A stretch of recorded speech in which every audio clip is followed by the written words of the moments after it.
Radio Bref, l'effondrement. Bulletin quotidien du 10 mars 2025. Sur le plan international, au Canada, le futur Premier ministre a été désigné par le parti au pouvoir hier. Celui qui succédera à Justin Trudeau est Mark Carney, et il s'est fortement positionné contre la politique menée par Donald Trump. Le nouveau chef du Parti libéral a en effet affirmé que les Américains veulent son pays et a enjoint ses concitoyens à ne pas laisser gagner Donald Trump. Coup de tonnerre en Roumanie. La commission électorale roumaine a rejeté hier la candidature du nationaliste Călin Georgescu à l'élection présidentielle de mai prochain, alors qu'il faisait figure de favori dans les sondages avec quelques 40% des intentions de vote. Il peut faire appel de cette décision.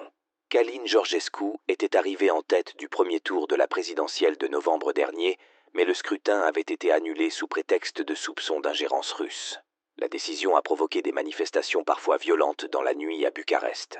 L'Europe est une dictature. La Roumanie vit sous la tyrannie, a dénoncé le candidat. La Corée du Nord a tiré plusieurs missiles balistiques non identifiés en début d'après-midi. Cet événement intervient alors que la Corée du Sud et les États-Unis ont commencé aujourd'hui leur grand exercice militaire conjoint annuel intitulé Freedom Shield. Pyongyang a condamné ces manœuvres, y voyant une provocation.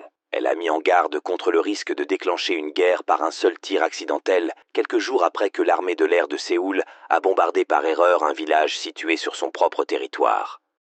Par ailleurs, la Corée du Nord s'apprête à entrer dans le club très fermé des pays possédant un sous-marin à propulsion nucléaire.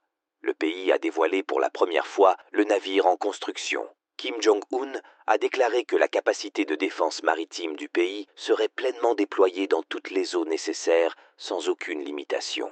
Il a insisté sur l'importance pour la stratégie de la Corée du Nord de transformer sa marine en force d'élite dotée de l'arme nucléaire et évoqué sa volonté de renforcer radicalement l'industrie militaro-navale.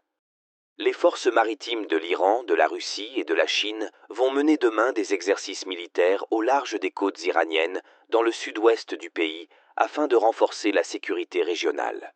Les trois pays, qui partagent une volonté commune de contrer ce qu'ils présentent comme l'hégémonie américaine, avaient déjà organisé des exercices similaires dans la région ces dernières années. Au Proche-Orient, près de 1000 civils ont été tués par les forces de sécurité syriennes et des groupes alliés dans l'ouest du pays depuis le 6 mars. Ces massacres perpétrés par le bras armé du pouvoir islamiste en place visent principalement la communauté alaouite et la communauté chrétienne. Tentant de donner le change, le dirigeant du pays et djihadiste Ahmed al-Shara'a a ordonné hier l'ouverture d'une enquête sur les exactions ayant visé des civils dans des violences sans précédent depuis la chute de Bachar al-Assad. Sur le plan national, en 2024, près de 61 000 chefs d'entreprise ont perdu leur emploi, un chiffre au plus haut depuis 2015. Le nombre de ces pertes d'emploi en France a augmenté de 18% par rapport à l'année précédente. Les défaillances enchaînent les records depuis des mois. Les liquidations judiciaires sont prédominantes et leur nombre sera encore probablement plus élevé cette année. À tous de Roméo Bravo, fin de transmission.